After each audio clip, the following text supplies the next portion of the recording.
Hey, this is my first ever video to maybe put on YouTube or kind of stuff. I was driving home in my Vanagon, and I thought a lot of people are responding on the Facebook page, and forums are dead. So maybe I'll just start kind of a vlog and start kind of sharing. Literally just rolled into my house, got the cars parked in the driveway, and figured I'd just do a quick overview of the Vanagon I picked up for $3,500. I think I got a pretty good deal. We've already named it Rusty. It's a him, not a her. And I'll show you why.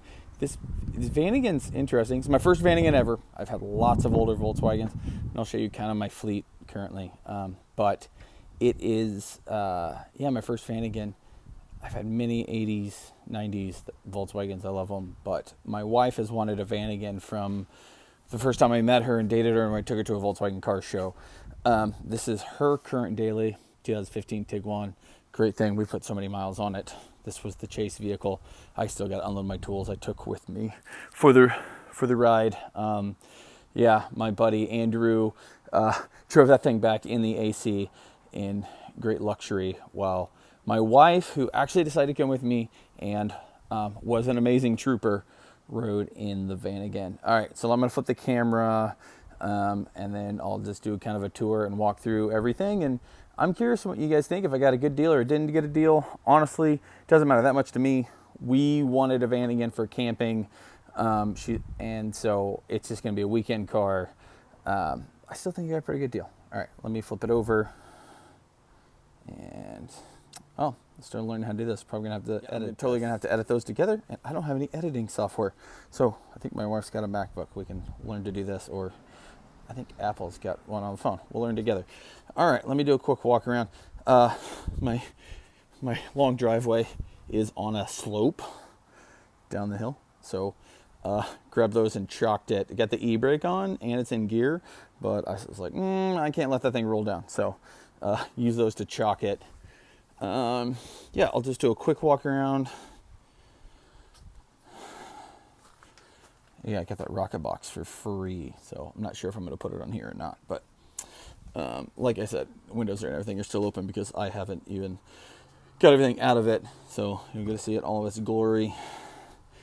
I'm just going to quick walk around and go over details on it.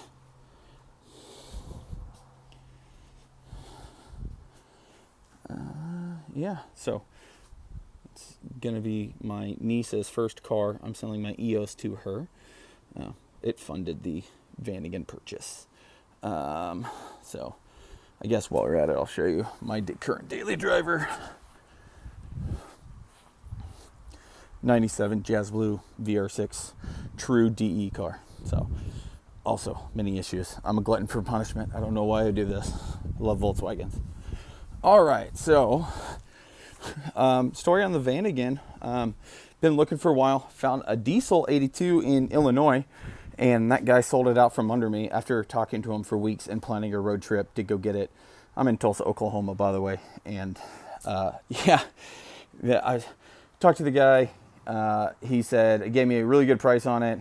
And he's like, if you can come this weekend. I said, okay. Saturday morning, because of COVID, couldn't go in the bank. They limited $1,000 cash withdrawal from the into the drive-through. So I said, I'll get you a cashier's check. He said no. I said, okay, I'm off on Friday. I'll be there Friday. And on Wednesday, he goes, I sold it to someone else. It's kind of frustrating. Kept looking. I saw this van for sale in San Diego, California. And it said, runs well, runs really, drives great. I messaged the guy and didn't answer. A week later, I messaged him again. Still doesn't answer. Found another Vanagon in Kansas City who, I'm going to flip this. So found another Vanagon in Kansas City, air-cooled, but that guy was moving to Oregon, and he's like, you got to get here now. And it's like, it just doesn't work out timing-wise, and it just was out of shop, and he'd never really driven it. And I'm like, I don't know how much of a project I'm going to get into with that one. So just my gut feeling was walk on that one. So I messaged the guy that owned this again, and he finally responded. And he goes, first response was, well, I'm in Kansas, right? And I was like, yeah. I know. Well, I said, I'm in Oklahoma, so that's perfect. I had no idea he was in Kansas. I was like curious. I had a friend in San Diego and LA that I was like, I can get it. We can store it. I could either ship it or I'm always up for an adventure. I have flown to Portland from Colorado and Kansas and stuff before, and I've driven many old Volkswagens across the country and gotten lucky and not broke down many times. But so I'm sitting here with this, and he's like, I'm like, I'm in Tulsa, so I can be there next weekend. You know, it runs and drives good. All right, I'm gonna get in there while we finish this. Yeah. So, anyways, I said I was in Tulsa, and I was like, yeah, I could be up there this weekend. He goes, actually, I got a friend in Tulsa, I could deliver it, and I kind of wanted the adventure, so I was like, I'd like to come up there. How about you meet me in Ottawa? My best friend lives in Ottawa, so I was like, how about you meet me there? That way he drives a little bit. I met the guy. Come to find out, he works at a construction company. He got it in payment. He said he'd driven a couple different 1-hour trips, probably into Kansas City and back from Lawrence. So the pictures online made it look a lot cleaner than it really was. And I'm gonna do a quick walk around and zoom in, and there is some rust. I'm not too concerned about it. Well, there's some areas I am concerned about. We're gonna try to fix. But I'm not trying to build a show car. I just want a functional vehicle that we can go camping in. So yeah, let me flip the camera, and then I'll show you all the rust, and then I'll start walking through all the little intricacies of owning a 31-year-old vehicle. Amount of rust right on the windshield line. Yeah, and you can actually see holes. I mean, to fix this, I'm gonna have to replace that whole front end. Yeah, it is a 91 Karat. Yeah, I still think 3,500. This vehicle is so weird because there's so many super nice things about it, and yet there's like the rust and stuff, and so it's weird. Like the things issue, it could be so nice, but yeah, like we got some rust all along here. Filling up on the trip in, I filled up twice, kind of smelled up. I never wanted to let it get below half a tank. Didn't want the fuel pump to get warm ever. So I smelled fuel when I filled it up. And then the second time I over pumped it and the fuel was leaking on the bottom. So the seal on top of the fuel tank, I'm pretty sure is bad, and it's going through. Let's open this door. Yeah. I mean, this is bad. This is bad. Hopefully I can get a panel. Definitely going to have to patch that. Gonna learn to do some welding. I got some friends who are professional welders, so might be asking upon them. Let's keep going on the outside, and we'll go inside. You got rust along here. All right, it's got 153,000 miles on it. The odometer is working. Got rust on the back hatch. This sticks out a little bit further. Karat, I have yet to get this to work. So that'll be probably a video and a project I do. It's got a 1-inch tow hitch and wiring for a trailer. I don't know. I don't want to push a water boxer. Let's go to this side. I mean, outside, like the rust, but it's like original paint, and there's not many dents. But then there's rust. It's got all the trim pieces along the bottom. Actually, the one that's missing on the other side, I have inside the van.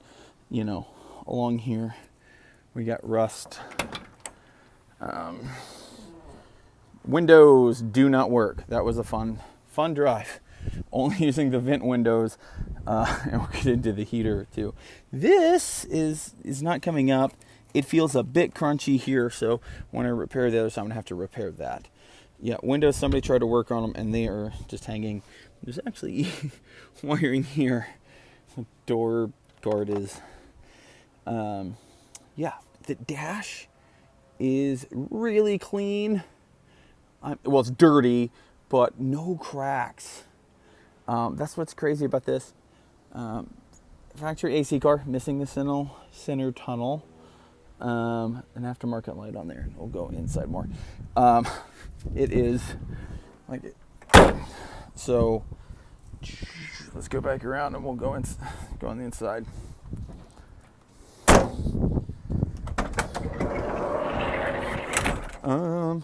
Got 2 of the headrests. I found these I think these are factory. Somebody please let me know. Because the matching everything and the clips, they were underneath the seat. My wife, when she decided to come, I was like, it's gonna be hot. She's like, I found this little AC we can take. And I was like, babe, that is not gonna work at all. But she was bound and determined, so we bought it, and of course it did not work. It's too humid here, a swamp cooler. Had a jug, make sure water, keep coolant. The interior is really clean.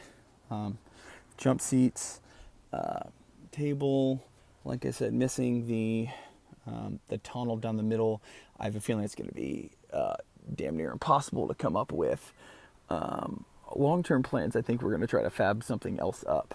Try to run a tunnel and run it either along that side or along this side, and then made it back up, so kind of U-shape. I want to put a rag top. The original Vanagon we looked at it was a rare sunroof car, and my wife wants it the sunroof because she wants a Westie. We can't afford a Westie, and so wants to do a rooftop tent and be able to climb up through the sunroof. That's a pipe dream. We'll see. Long term, I just want to get this thing functioning, AC functioning, and driving. This thing was a dream. So, yeah, it's got this. I mean, somebody put this in. Carpet underneath is not the best colored.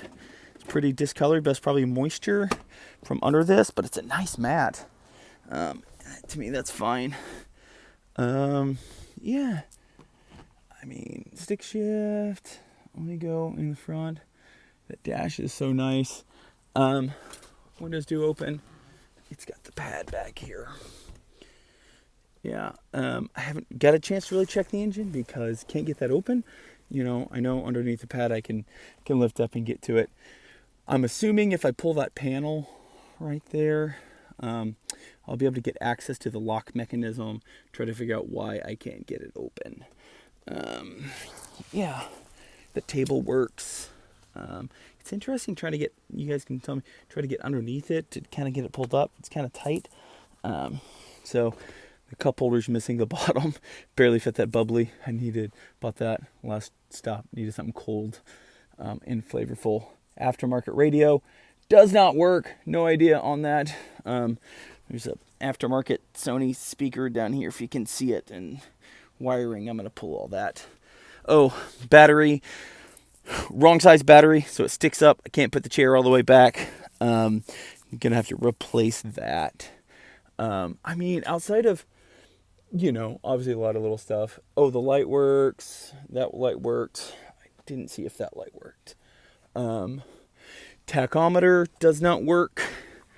The center little LCD screen did not work. Odometer did work. Yeah, I'm right at 153,001 miles on there. Did about 192 miles on this little trip.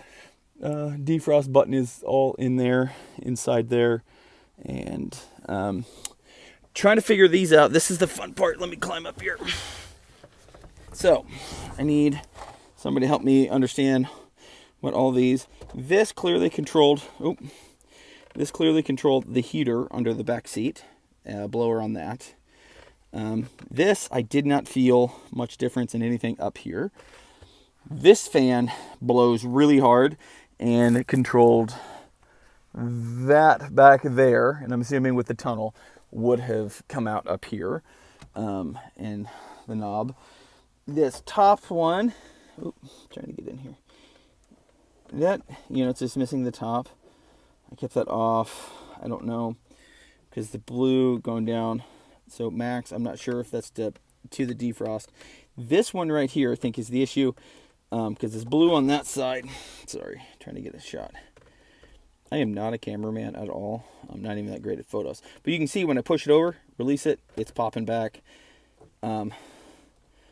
It even kind of pops back. I'm assuming that cable is kind of stuck, and that is why I had heat blowing at my feet the entire drive. It's currently probably about 92 ambient air temperature right now, so it was getting hot in here.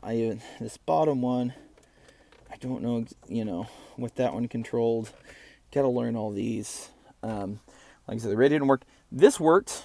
There's power inverter, and then swamp cooler that did not move enough air to matter. What is it? I haven't gone through here. Got a sweet CD, by the way. Now that's what I call country music volume 10. Let's see. I literally have not dug through what's all in here.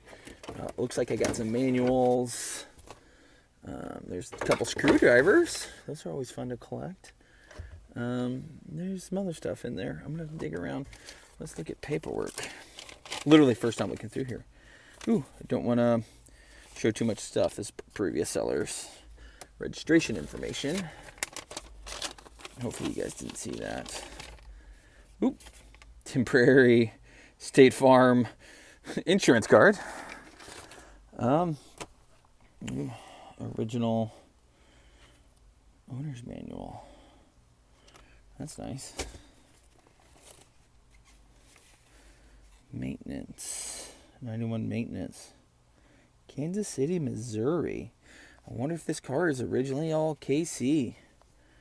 Month, day. Oop. Warranty voucher. I wonder if this thing has lived its whole life in the Kansas City area.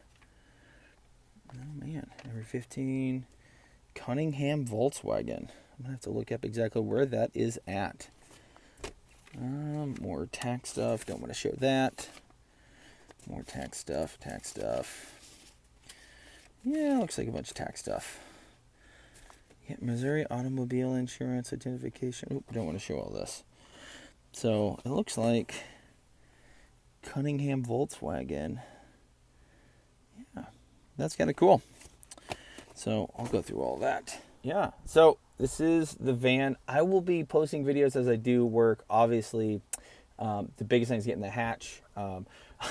It had a sticker for oil change back 2018, so oil change will be getting done very soon on it. Getting the windows to work. AC is going to be a pretty high priority, and that's going to be learning, retrofitting this. If I get the AC working, just blowing from there, honestly, it would have been pretty amazing in here. Just going to clean it up. I'll try to do the video after I just do some cleaning on it, wipe off the dash, vacuum, see how it looks. I don't know. Maybe I'll start a little vlog and start making videos and see what people think. I'm excited to have a van again. And then, learn about it. Oh yeah, the horn worked. That's enough on right now. All right, sign off. Bye.